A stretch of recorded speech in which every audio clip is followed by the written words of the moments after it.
কিয়ামতের দিন হাসরের মাঠে একদল মানুষ আনন্দে চিৎকার করে ছুটে আসবে আর সবাইকে বলবে, এই দেখো, আমার আমলনামা পড়ে দেখো। আমি জানতাম আমাকে আজ হিসেবের সম্মুখীন হতে হবে। অন্যদিকে আরেক দল মানুষ চরম লজ্জায় ও আতঙ্কে বলবে, হায়, আমাকে যদি আজ এই আমলনামা দেওয়াই না হতো, দুনিয়ার মৃত্যু যদি আমার শেষ পরিণতি হতো। যেদিন 8 জন বিশাল ফেরেশতা আল্লাহর আরশ বহন করে আনবেন এবং যেদিন আসমান বিদীর্ণ হয়ে যাবে, সেই মহাসত্যের দিনকে আল্লাহ তাআলা এই সূরায় কি নামে ডেকেছেন?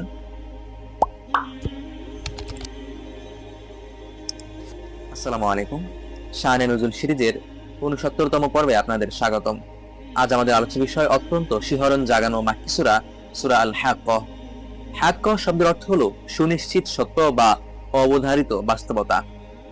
চলুন সূরা আল হাক্কার প্রধান 3টি বিষয় এবং সেগুলো নাজিলের প্রেক্ষাপট জেনে নেই।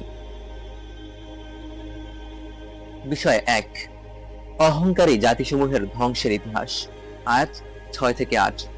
সূরার শুরুতে আল্লাহ তাআলা মক্কার কাফেরদের সতর্ক করার জন্য পূর্ববর্তী সকল শক্তিশালী জাতি তাদের ধ্বংসের এক ভয়ঙ্কর বিবরণ দিয়েছেন।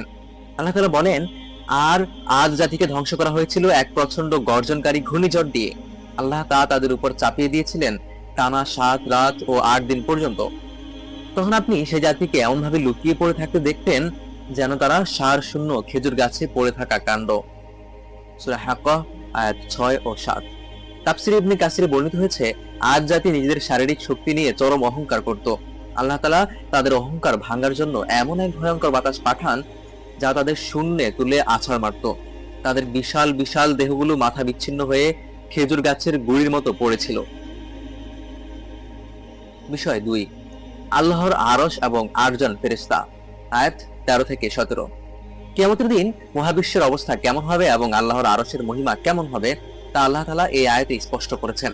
আল্লাহ তাআলা বলেন, যেদিন সিংহায় একটি মাত্র ফুৎকার দেওয়া হবে, সেদিন আসমান বিদীর্ণ হয়ে যাবে এবং তা হবে অত্যন্ত দুর্বল। আর ফেরেশতারা আসমানের প্রান্ত দেশে থাকবে এবং 8 জন ফেরেশতা সেদিন আপনার রবের আরশকে নিজেদের উপর বহন করবে। সূরা হাক্কাহ আয়াত 13 থেকে 17। বিশুদ্ধ তাফসীর অনুযায়ী দুনিয়ার এই সুবিশাল ও শক্ত আসমান কিয়ামতের দিন মাকড়সার জালের মতো দুর্বল হয়ে ফেটে পড়বে। আর হিসাব নিকাশের জন্য যেদিন আল্লাহ তাআলা তার আরশে আজিমে নিয়ে আসবেন, তখন 8 জন সম্মানিত ও বিশাল আকৃতির ফেরেশতা সেই আরশ বহন করবে। বিষয় 3, ডান ও বাম হাতে আমলনামা পাওয়ার পরিণতি। আয়াত 19 থেকে 25। হাসরের মাঠে মানুষের চূড়ান্ত ফয়সালার দৃশ্যটি আল্লাহ অত্যন্ত চমৎকার ভাবে এখানে তুলে ধরেছেন। আল্লাহ তাআলা বলেন, অতঃপর যার আমলনামা তার ডান হাতে দেওয়া হবে, সে আনন্দে বলবে, এই নাও, আমার আমলনামা পড়ে দেখো। আমি তো জানতামই যে আমাকে আমার আমলনামার সম্মুখীন হতে হবে, ফলে সে এক সন্তোষজনক জীবনে থাকবে। আয়াত 19 থেকে 21। বিপরীতে যার আমলনামা বাম হাতে দেওয়া হবে, তার আর্তনাদ তুলে ধরে আল্লাহ তাআলা বলেন, আর যার আমলনামা তার বাম হাতে দেওয়া হবে, সে বলবে, হায়, আমাকে যদি আমার আমলনামা দেওয়াই না হতো, আর আমি যদি নাই জানতাম আমার হিসাব কি হয়। হায়, দুনিয়ার মৃত্যু যদি আমার চূড়ান্ত শেষ হতো। সূরা হাক্কাহ আয়াত 25 থেকে 27।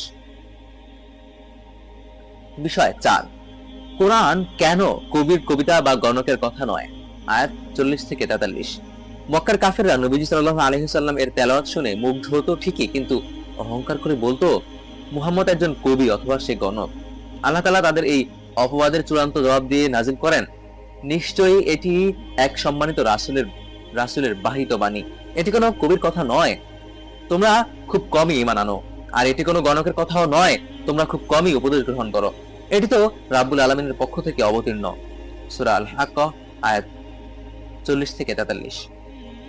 সূরা আল হাক্কাহ আমাদের স্মরণ করিয়ে দেয় যে আখিরাত কোনো কল্পনা নয়, বরং এক অবধারিত বাস্তবতা। সেদিন ডান হাতে আমলনামা পাওয়ার আনন্দই হলো মুমিনের জীবনের চূড়ান্ত সফলতা। ইনশাআল্লাহ আগামী পর্বে আমরা কথা বলবো সূরা আল মাআরিজ নিয়ে। আজকের সূরায় আমরা ডান হাত ও বাম হাত আমলনামা পাওয়ার যে চমৎকার ও ভয়ঙ্কর পরিণতির কথা জানলাম, ঠিক তেমনি কিয়ামতের দিন পুরো মানব জাতি যে প্রধান 3টি দলে বিভক্ত হয়ে যাবে, তার বিস্তারিত বিবরণ জানার জন্য আমাদের এই সিরিজের 56তম পর্ব সূরা ওয়াকিয়ার শান নুজুল দেখতে পারেন। ইয়া রহমান